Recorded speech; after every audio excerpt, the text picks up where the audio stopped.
¿Te gustaría saber cómo la inteligencia artificial puede transformar la forma de aprender y enseñar? Comienza el podcast Inteligencia Artificial y Educación. Presenta Luis Gómez.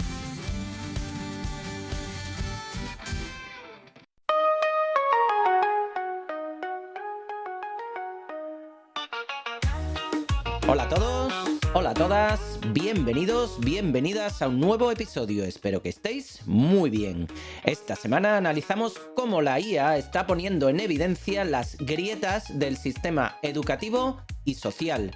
Desde universidades incapaces de frenar el fraude con inteligencia artificial hasta adolescentes que conversan con chatbots en situaciones límite sin protección. Frente a los fallos reales de ChatGPT y la tentación del prohibicionismo, creo que la IA no es el problema, sino la falta de educación, acompañamiento y gobernanza. Hablamos de evaluación, de responsabilidad institucional y del riesgo de delegar en la prohibición lo que debería resolverse con diálogo y formación. Os tenemos preparado un nuevo episodio de La IA en Familia, de la mano de Raúl Jiménez. Don Guillermo Antón, el profe productivo, va a explicar usos educativos de vídeos generados usando Notebook LM. Jesús Rivas de Redacta.me nos traerá otra sabia píldora educativa para hacer buen uso de la inteligencia artificial y, por supuesto, cerraremos con los acertijos peliculeros.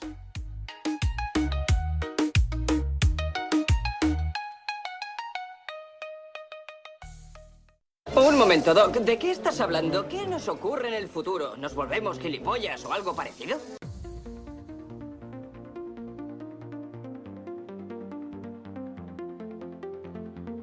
Hay momentos en los que una tecnología deja de ser noticia y empieza a ser síntoma.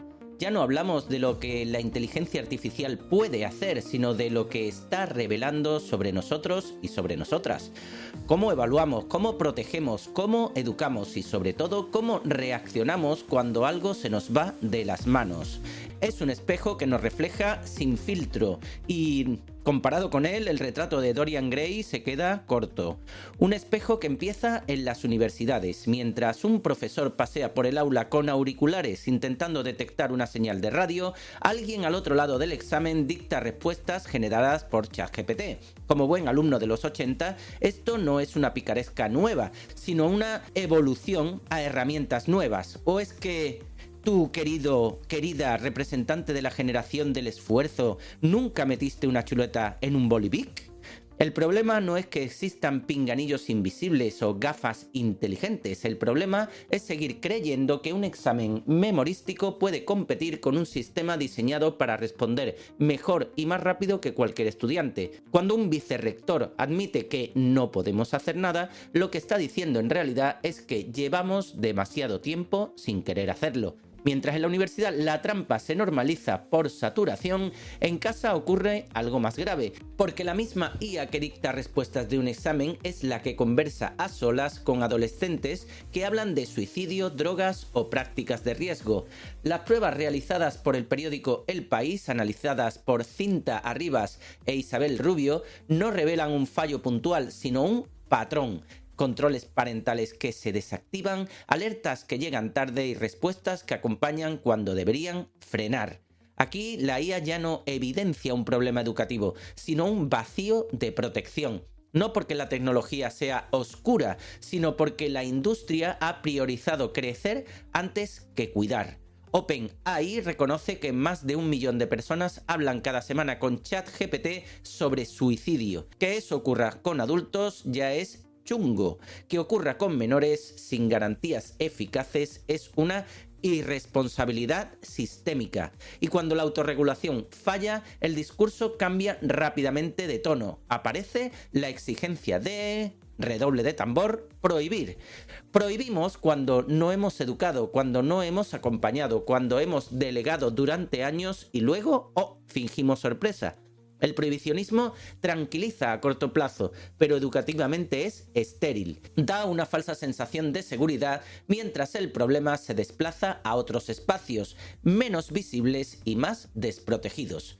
Y lo paradójico es que todo esto ocurre justo cuando los análisis más serios sobre el futuro de la IA apuntan en la dirección contraria.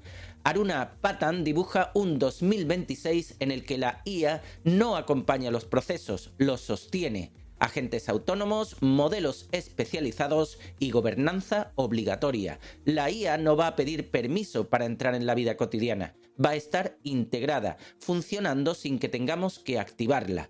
En ese contexto, prohibir no solo es ingenuo, sino irrelevante. Entonces, ¿qué tenemos? Por un lado, estudios y reportajes que muestran fallos reales, graves y peligrosos de diferentes modelos de inteligencia artificial. Por otro, la certeza de que la inteligencia artificial va a ser cada vez más omnipresente. Entre ambos extremos hay una única variable que marca la diferencia: la educación. Y no me refiero a enseñar a usar una herramienta concreta, sino educar con criterio, ética, pensamiento crítico y responsabilidad. Educar también a las instituciones, que no pueden seguir reaccionando tarde y mal. Educar para evaluar de otra manera. Educar para acompañar antes de prohibir. La IA está acelerando y haciendo visibles nuestros problemas. Pero es que al final ni los pinganillos, ni los chatbots, ni los algoritmos explican lo que está pasando. Lo explica nuestra manera de educar o de no hacerlo. La solución: educación con mayúscula y tilde en la O.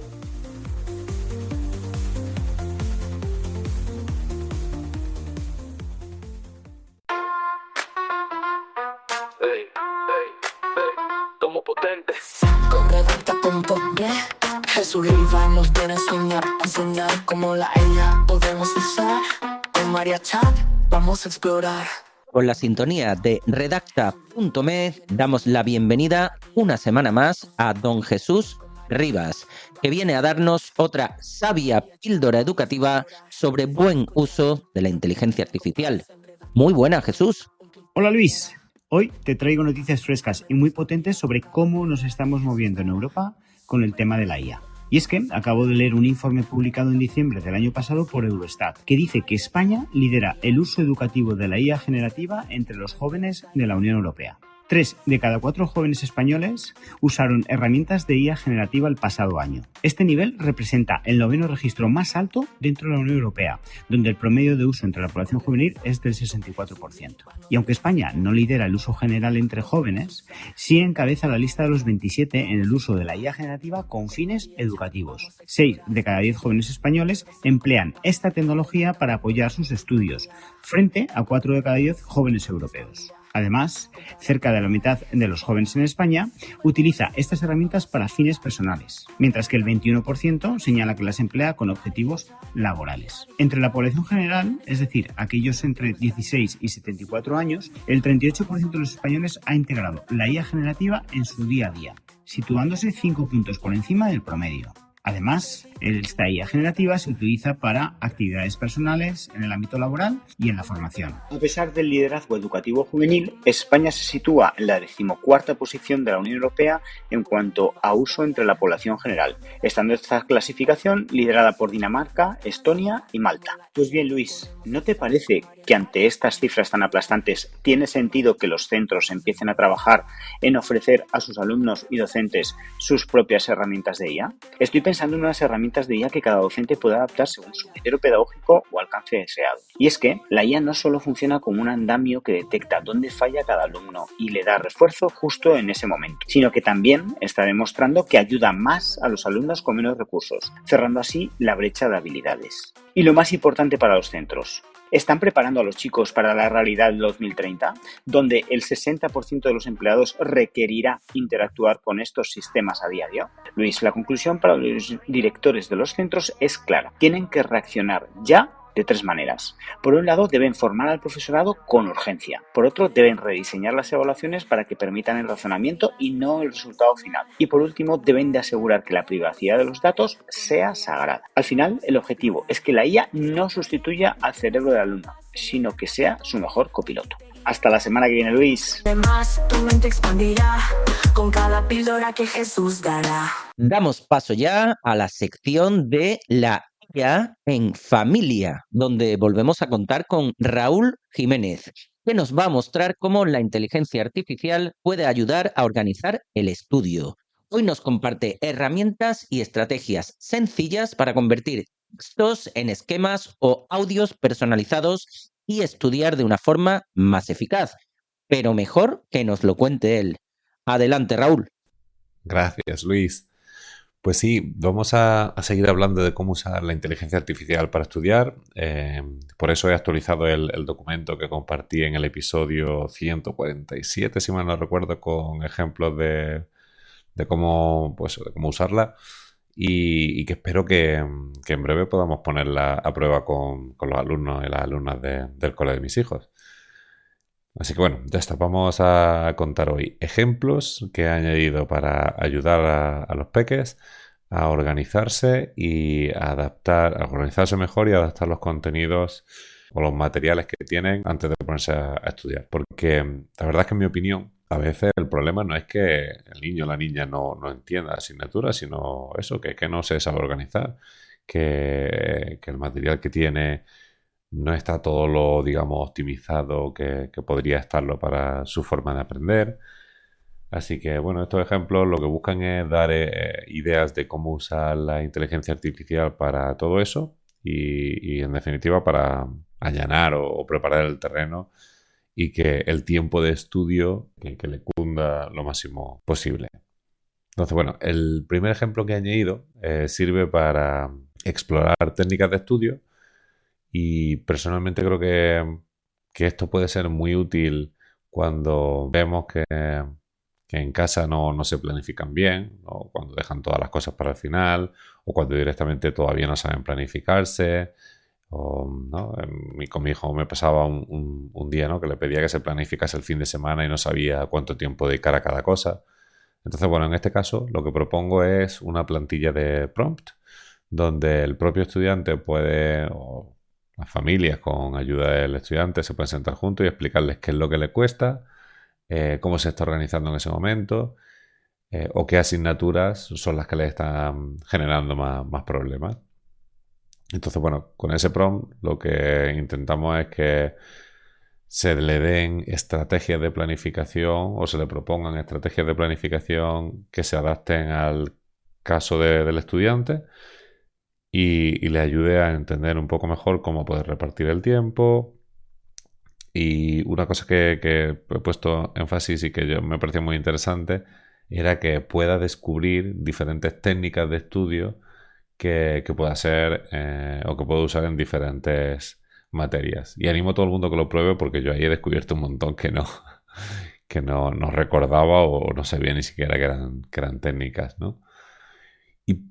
Y personalmente yo creo que para este ejemplo, que es lo que he puesto en el documento, no es tan importante la herramienta en sí, que yo creo que vale cualquiera de las habituales, ChatGPT, Gemini, Copilot, etcétera, sino el hacer bien ese análisis previo y rellenar bien la plantilla. Bueno, entonces en todas será importante, ¿no? Pero en esta yo creo que es especialmente importante.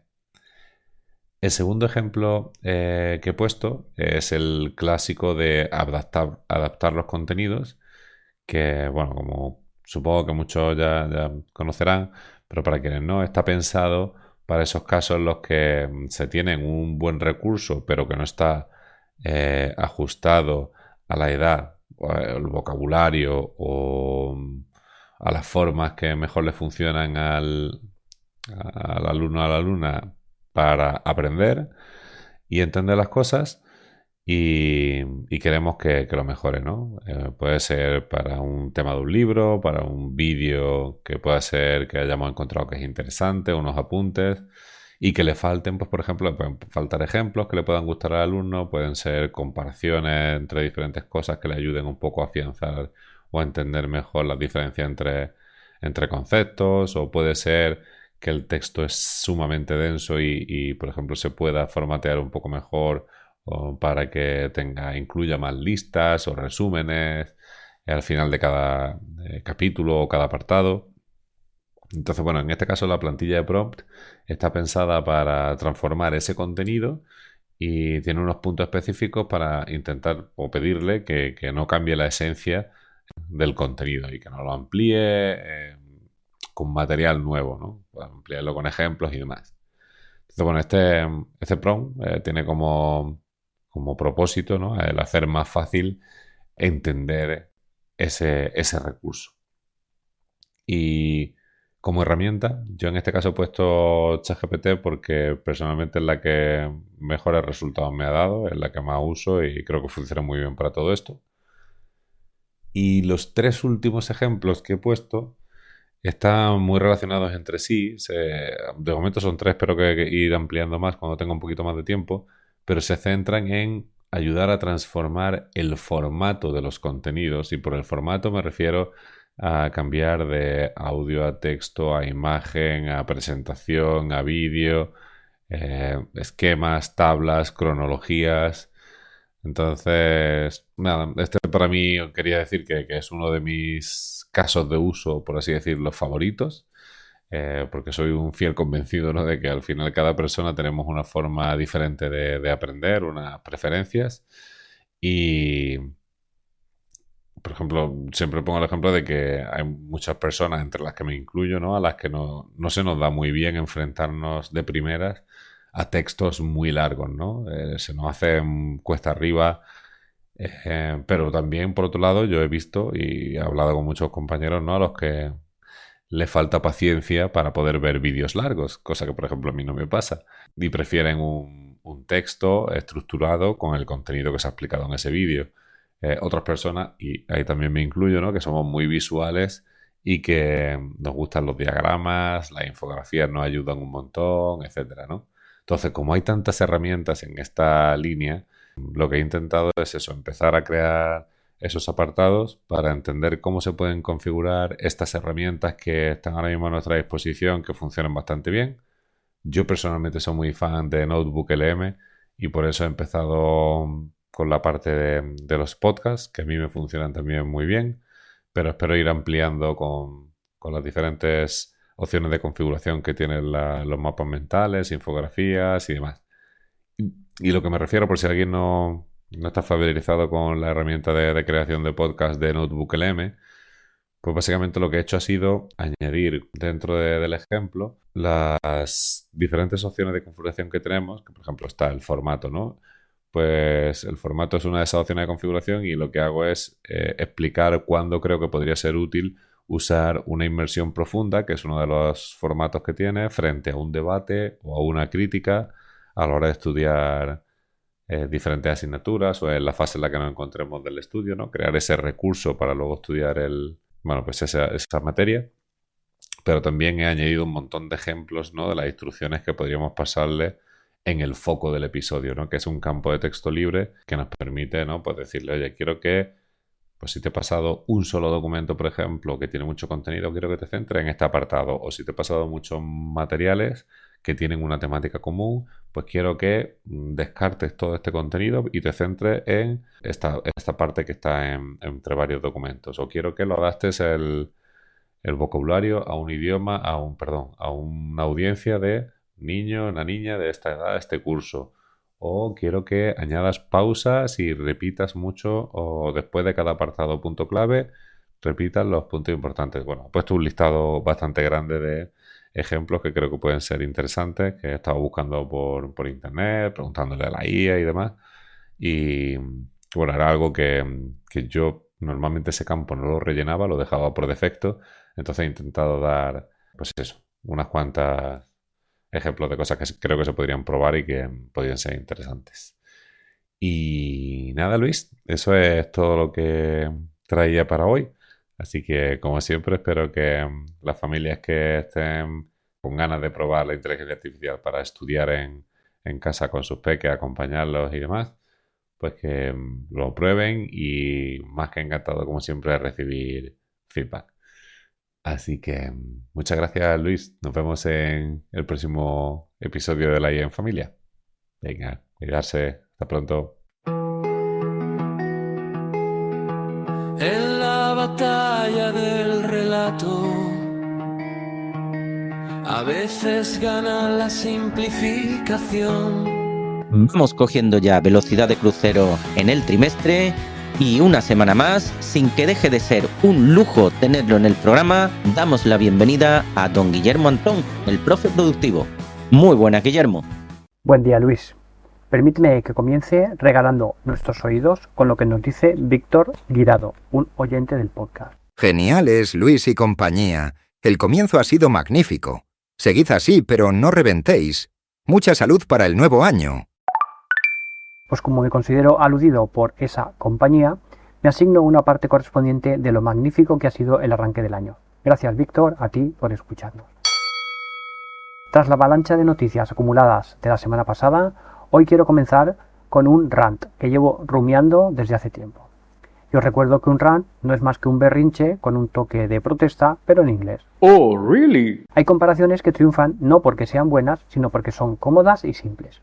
Y hay una que seguro que os habéis encontrado en algún momento de vuestra carrera docente. La del profesor del siglo XIX que entra en un aula actual. Os la explico si no la conocéis. Dice que podríamos sacar a un profesor del siglo XIX y transportarlo a la actualidad, le pondremos una tiza en la mano y podría dar clase casi sin despeinarse. Como contraposición tramposa, se dice que un médico de esa misma época se desmayaría nada más ver un escáner, una resonancia o un quirófano moderno. Y con eso ya tenemos un titular, que la educación no ha cambiado en el último siglo y medio y la medicina sí, para adaptarse a la tecnología y la sociedad actual. El truco está en los papeles que se eligen para la comparación. Al profesor se le presenta como una figura genérica, abstracta, con mayúsculas y atributos absolutos. Al médico, en cambio, se le coloca directamente en el rol de un cirujano, un experto cirujano. Es como comparar a un conductor de autobús con un piloto de Fórmula 1 y concluir que el transporte público no ha evolucionado. Si ajustamos un poco el enfoque y comparamos roles equivalentes, la historia cambia bastante. Un profesor se parece mucho más a un médico de familia que a un cirujano. Ambos trabajan con personas concretas, escuchan, interpretan señales ambiguas, toman decisiones con información parcial y mantienen una relación continuada en el tiempo con sus pacientes. No hacen milagros, hacen acompañamiento profesional y personal. Y es ahí donde la supuesta ruptura histórica se diluye. Un médico de familia del siglo XIX reconocería buena parte de su trabajo actual. Cambian, por supuesto, las herramientas de diagnóstico, pero la esencia del rol no. Seguiría teniendo que escuchar a alguien que muchas veces no sabe explicar muy bien lo que le pasa, hacerle preguntas, encargar algunas pruebas de diagnóstico, que por supuesto sí que han cambiado y evolucionado muchísimo, descartar algunas hipótesis y proponer un tratamiento razonable, que por supuesto de nuevo también ha avanzado y cambiado mucho. Pues con los docentes ocurre algo parecido. Mantenemos un núcleo de actividad basado en el contacto humano y en el acompañamiento, pero hay numerosos avances tecnológicos que se han incorporado a nuestro trabajo. ¿Podría un maestro del siglo XIX sobrevivir sin aprender a usar los ordenadores? ¿Sabría redactar una situación de aprendizaje siguiendo la legislación actual? Pues claro que no, pero podría detectar a un niño con carencias en la primera conversación que tuvieran, al igual que lo hacemos actualmente, que en septiembre ya tenemos una radiografía básica de nuestras clases y nuestros estudiantes. En resumen, interacción humana. No es lo mismo un maestro rural del siglo XIX que un profesor actual de robótica, programación o biotecnología. Este segundo profesor no podría viajar al pasado porque su propio cambio de conocimiento no existía. Y si volvemos a un hipotético viajero en el tiempo, un médico de cabecera del 1900 sí podría adaptarse bastante rápido tras ponerse al día en muchos avances en medicina. Al igual que el maestro tendría que leerse la LOMLOE o pedirle a ChatGPT que le haga un resumen, claro. También hay otras profesiones que ayudan a entenderlo mejor. Un juez, por ejemplo, sigue haciendo hoy algo muy parecido a lo que haría hace siglos. Escucha versiones, interpreta normas y toma decisiones. Pero claro, las leyes han cambiado. Un arquitecto actual mantiene muchas similitudes con un arquitecto del pasado, aunque ahora tenga materiales y herramientas mucho más avanzadas. De modo que cuando alguien afirma que la educación no ha cambiado porque un profesor antiguo reconocería una clase actual, convendría preguntar de qué profesores estamos hablando y con qué lo estamos comparando. Porque no es lo mismo enseñar latín con una pizarra y tiza que explicar la inteligencia artificial, igual que no es lo mismo redactar cataplasmas que operar con un robot quirúrgico. Y todo esto nos lleva, obviamente, al terreno de la inteligencia artificial, porque cuando se habla de IA y de sustitución de profesiones, suele repetirse el mismo error que en la comparación entre profesores y médicos. Se piensa en tareas técnicas, en diagnósticos perfectos, en respuestas rápidas y optimizadas, pero se olvida el papel de la interacción humana. Un médico de familia no es solo alguien que acierta o falla con un diagnóstico, Es alguien que cuando se le proporciona el tiempo necesario, lo cual es cada vez más complicado, escucha, genera confianza, crea una relación, detecta matices que no aparecen en unas analíticas y entiende a la persona, no solamente los síntomas. Un docente no es solo alguien que transmite contenidos con una tiza, es alguien que acompaña, motiva, pone límites, educa, interpreta silencios y gestiona relaciones humanas complejas. La IA va a ayudar, y mucho en ambos casos. Puede sugerir diagnósticos, preparar materiales, personalizar explicaciones o detectar patrones que se nos escapan, pero hay una parte del trabajo que no es eficiencia ni cálculo, es vínculo, presencia y relación. Y eso no es un añadido opcional, forma parte del núcleo o del oficio de ser humano, porque somos seres sociales. Aprendemos con otros, enfermamos con otros, mejoramos con otros, y por muy avanzada que sea la tecnología, seguimos necesitando a personas que nos miren, nos escuchen y nos comprendan. Por eso, cuando se habla del futuro del trabajo con la IA, conviene recordar que hay profesiones cuyo valor no está solo en lo que hacen, sino en cómo y con quién lo hacen. Y ahí, al menos, de momento, las máquinas tienen muy poquito que decir. Y volviendo a la comparación inicial, no dejes que te engañen con simplificaciones tramposas. Y ahora, después de este rant de principio de trimestre, voy a hablar de los vídeos educativos que podemos generar con NotebookLM. Ponen al viejo maestro en la escena, como si nada hubiera cambiado. Al médico le dan un bisturí moderno y así el contraste queda exagerado.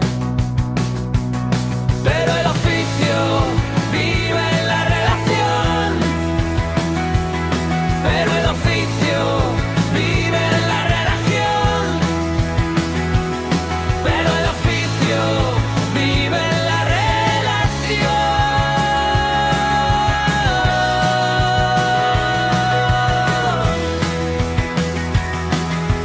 Dejadme que comience diciendo que actualmente considero que es la mejor forma de generar vídeos educativos completos y de buena calidad, de forma gratuita y con un esfuerzo mínimo. Lo he ido probando en bastantes frentes.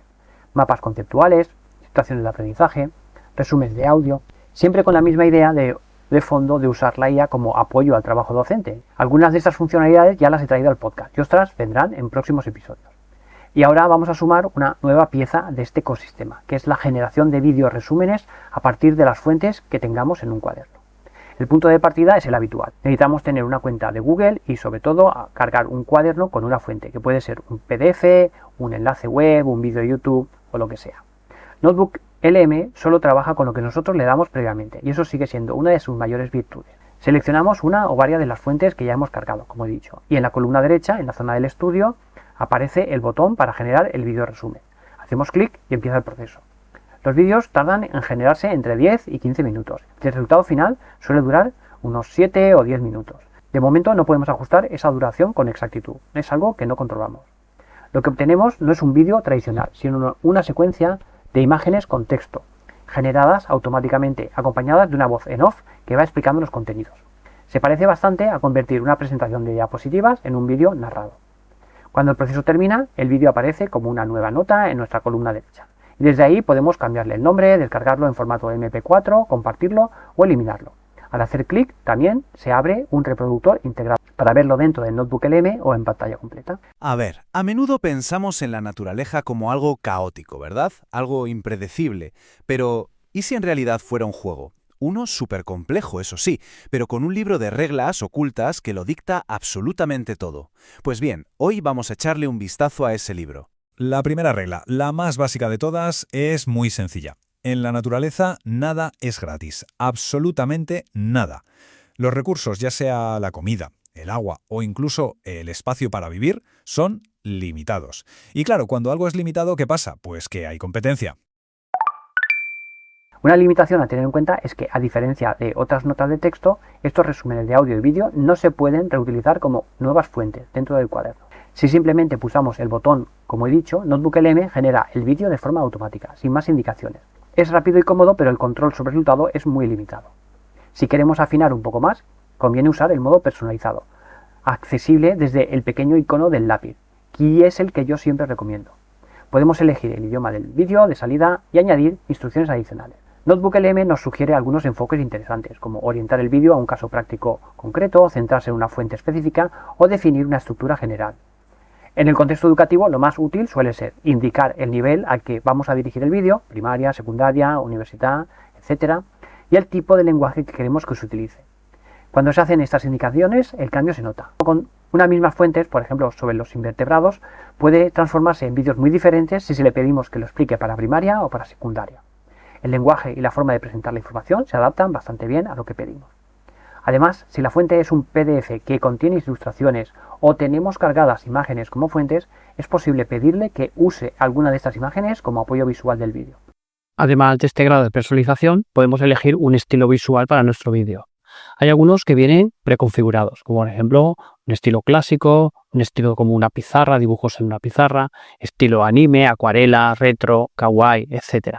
Pero también tenemos la opción de personalizarlo explicando exactamente lo que nosotros queremos. Por ejemplo, decir que queremos ilustraciones como si fueran los dibujos de una película de animación tipo Pixar, o queremos que parezcan dibujos hechos a mano dibujados con lápiz. Hay que probarlo, porque con las cuentas gratuitas tenemos 3 vídeos al día, que son 90 al mes, que son más que suficientes para usos docentes normales.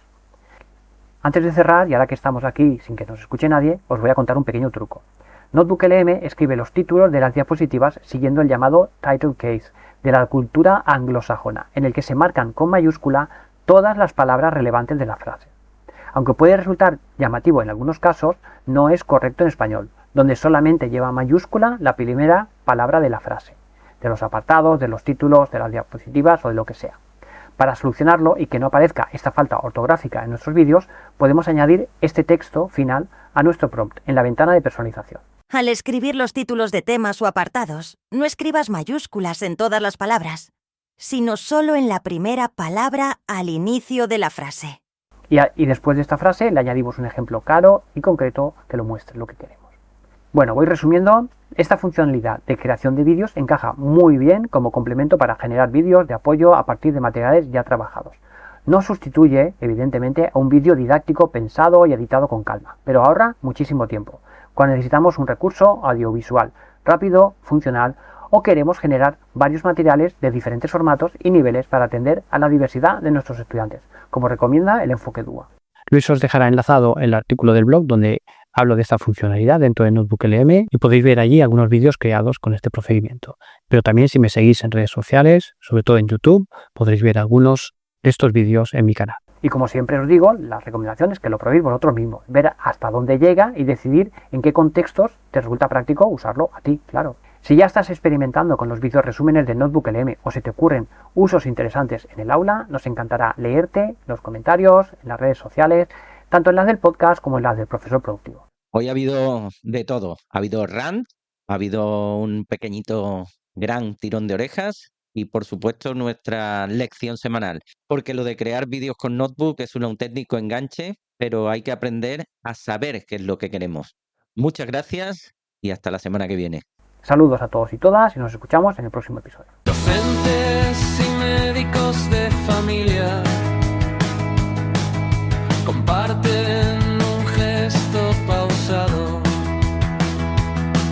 Preguntar, escuchar, acompañar, descifrar lo que nunca fue claro. Pero el oficio vive en la relación. Pero el oficio vive en la relación. Pero el oficio vive en la relación.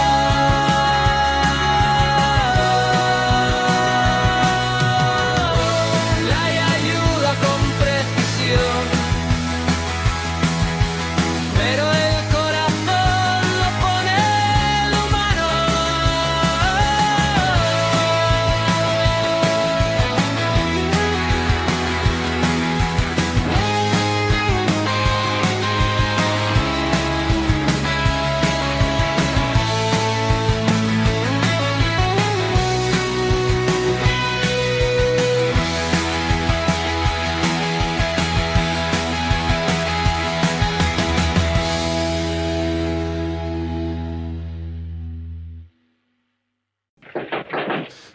Soy el ayudante del plomero. Tenía el presentimiento de que iba usted a venir.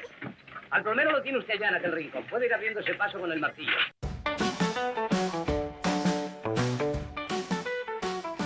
como siempre que llegamos al final, nos vamos con los acertijos peliculeros. La semana pasada escuchábamos... Deja que te demuestre lo absurda que es tu posición. Muy bien, digamos que no hay nada y que cada hombre es libre de hacer lo que quiera. Entonces dime, ¿qué te impide que asesines a alguien? El asesinato es inmoral. La inmoralidad es subjetiva. Sí, pero la subjetividad es objetiva. No, en ningún esquema racional de percepción. La percepción es irracional, implica inminencia. Pero el juicio de cualquier sistema o una prioridad de relación de fenómenos existe en cualquier contradicción racional o metafísica, o al menos epistemológica, de un concepto empírico abstracto como el ser u ocurrir en la cosa en sí o de la cosa en sí misma. Sí, yo he dicho eso muchas veces. Se trataba de la película La última noche de Boris Gruchenko, dirigida por Woody Allen en 1975. La ganadora de esta semana es Elisa Sánchez Arillo, de Sevilla, que nos ha solicitado ponerse en espera para ser la primera en recibir el libro sobre Notebook LM que está preparando Guillermo Antón, el profesor productivo.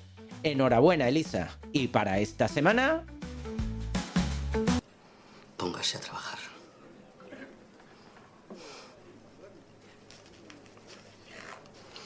A veces me siento tan cansado. Ya le digo que modestamente lo de cantautor. Tengo una versión más juvenil, entusiasta, tipo rap. Sería algo así como... Para ser un buen peatón. Mira, antes de cruzar, serás un campeón. Serás un campeón. Tan cansado. Si la sabes, envía tu respuesta al correo podcast@gmail.com o un mensaje privado a las cuentas de este programa en Blue Sky, X, Instagram o Facebook. Y si eres el primero o la primera en acertar, te enviaremos a tu dirección postal el libro ChatGPT para profesores de Guillermo Antón. Estamos en vuestras plataformas de podcast favoritas y en nuestro canal de YouTube. La cosa ha empezado como terminó el año, así que más que nunca... O como siempre, moderad vuestro entusiasmo y que la luz eléctrica os acompañe. Adiós.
time to celebrate and drink. Don't smoke, don't buy, don't cry. This is the time to gotta fall. Ten, 6, time. This is the time for celebration. This is the time for solid black. This is the time for intersection. The future is the hand. This is the time for funny victory. This is the time for political obedience. This is the time for action. With your witness, spirit, death is the time.